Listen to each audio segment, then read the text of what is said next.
Noong March 10, 2001, nang mapagkasunduan ng magkakaibigan na sina Myra, Tara at Claudine na magkita-kita sa isang mall sa Alabang. Pagkatapos ng kani-kanilang trabaho ay madalas silang lumabas at magkita-kita kapag may free time sa isa't isa.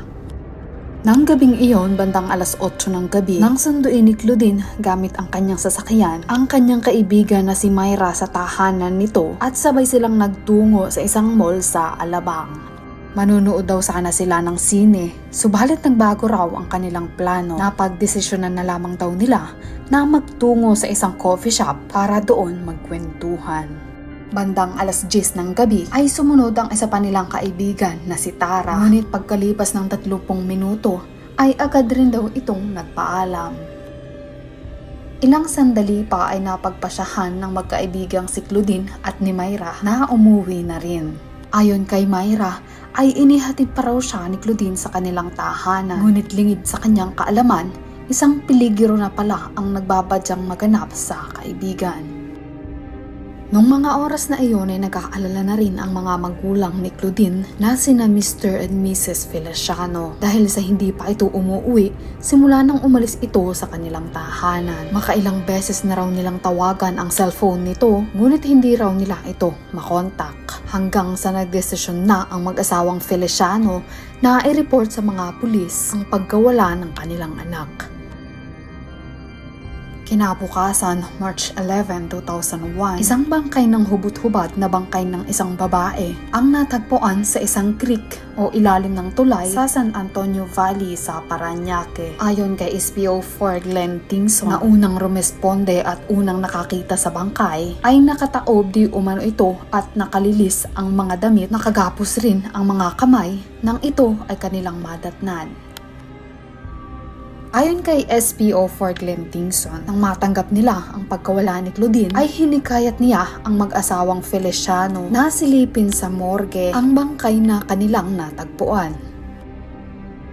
Gayon na lamang ang pagkagulantang ng mag-asawang Feliciano nang makita nila na ang tinutukoy na bangkay ng mga kapulisan ay ang kanilang anak na si Claudine. Tumambad sa kanila ang kalunos-lunos na sinapit ng anak. Ayon sa ama ni Claudine na si Mang Feliciano, ay napakasimpleng bata ng kanilang anak. Sweet girl at napaka-friendly. Nakapagtapos siya ng Liberal Arts, Major in Human Resources Management sa College of St. Benilde sa De La Salle University. Buo ang tiwala ng mga magulang ni Claudine sa kanya kung kaya't nang makapagtapos siya ng kolehiyo at nakapagtrabaho, ay binilihan nila ang dalaga ng sasakyan at hinayaang makapagsarili. Agad na kumilos ang mga taga-Parañaque Police para tugisin ang mga taong nasa likod sa pagpaslang sa dalaga. 2 linggo matapos ang krimen, ay naaresto ng mga alagad ng batas ang 2 sa mga sospek. Kinilala ang mga sospek na sina Ernesto Berry, 31 years old, kasama ang pinsan nito na si Nieves Constancio na may alias Tisoy at alias Jojo Burgos na siya raw mastermind sa panghahalay at pagpaslang sa dalaga. Idinawit nila ang 3 pang sospek na sina Dane Darden, Donardo Pagkalinawan alias Donald at alias Burog.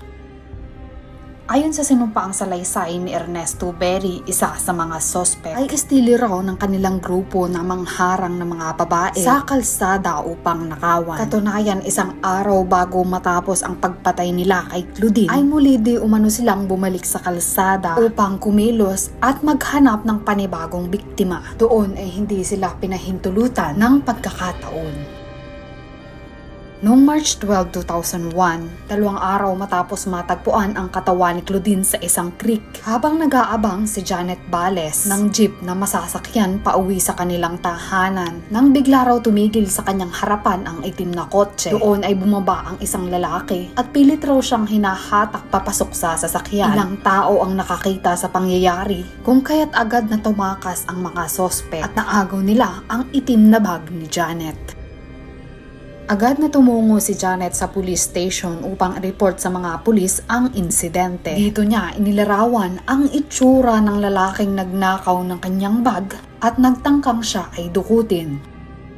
Ayon sa statement ng naka-witness sa pangyayaring iyon kay Janet ng gabing iyon, ay sobrang bilis raw ng pangyayari. Maigi na lamang at natandaan niya ang plaka ng itim na sasakyan na may plakang URN 855. Doon napagtanto ng mga kapulisan na ang kotse na sinasakyan ng mga lalaking ng agaw at nagsubok na mandukot kay Janet ay ang sasakyang pagkaari ni Claudine Feliciano. Doon sila nagkaroon ng tsorya na iyon ang mga sospek sa pagdukot at pagpatay kay Claudine. Base pa sa sinumpaang salaysay ni Ernesto Berry na isa sa mga sospek na bandang alas 6 noong March 11, 2001 nang magpunta raw siya sa bahay ng kanyang pinsan na si Nieves Constancio alias Tisoy. Doon raw niya nakaabutang nag-iinuman ang kanyang pinsan kasama si Danny Darden at Borog. Pagpatak ng alas 7 ng gabi ay dumating naman daw si Dorado Pagkalinawan. Doon ay sabay-sabay silang umalis sakay ng isang asul na FX. Nagtungo raw ang grupo sa isang mall patungong Parañaque. Bumaba raw roon si Nieves Constancio alias Tisoy at ilang sandali ay muli itong bumalik sa sasakyan. Hanggang sa makarating raw sila sa isang mall sa Alabang at dito raw muling bumaba si Nieves Constancio ng sasakyan at nilapitan ang isang babae. Pagkahatid kasi ni Claudine sa kaibigan niyang si Myra sa tahanan nito ay muli siyang bumalik sa Alabang at ipinarada ang sasakyan sa parking lot ng mall. Dito siya natsempuhan ng grupo ni Nieves Constancio alias Tisoy. Tinutukan di umano nito ng patalim si Claudine at pilit na ipinasok sa loob ng sasakyan. Matapos di umanong magtagumpay na maipasok si Claudine sa loob ng FX, sina Danny Darden at Nieves Constancio raw ang nag-drive ng sasakyan ng dalaga, habang sina Ernesto Berry, Donaldo Pagkalinawan at Borog ang nakasakay sa FX. Doon nagsimulang mag-convoy ang dalawang sasakyan papuntang Las Piñas. Dinala di umano nila si Claudine sa bahay ni Nieves Constancio at doon pinagtulungang pagsamantalahan, pagkatapos ay doon pinatay. Ayon pa sa salaysay ni Ernesto Berry, ay inilagay nila ang dalaga sa compartment ng sasakyan nito. Nagtungo raw ang grupo sa isang creek sa Parañaque at dito napagkasunduang itapon ang wala ng buhay na katawan ni Claudine. Ayon sa PNP Crime Laboratory, ay asphyxia by strangulation with traumatic injuries of the head o pagkawala ng hininga dulot ng pagsakal ang ikinamatay ni Claudine. Lalo pang tumibay ang kaso laban sa mga sospek nang isa pang testigo ang lumantad at tinuro ang grupo. Ayon sa informant na hindi nagbigay ng pangalan, ay nakita di umano niya ang mga sospek nang itapon ng mga ito ang wala ng buhay na katawan ni Claudine sa creek. Bagamat mabigat ang testimonya ni Ernesto Berry, ay hindi ito tinanggap ng korte. Ang mga akusadong si Ernesto Berry, Nieves Constancio ay nahatulan ng reklusyon perpetua o habang buhay na pagkakabilanggo. Pinawalang sala naman si Donaldo Pagkalinawan dahil sa walang sapat na ebidensya na magsasangkot sa kanya sa panggagahasa at pagpatay kay Claudine. Samantala, patuloy pa rin ang bisa ng warrant of arrest kana Danny Dardel at alias Borog na hanggang ngayon patuloy pa rin pinaghahanap ng mga kapulisan. Ayon sa mga otoridad, ay si Janet ang naging susi sa pagkakadakip sa mga sospek. Hindi di umano plenado ang krimen at lumabas sa investigasyon ng mga kapulisan na biktima lamang ang dalaga ng maling pagkakataon.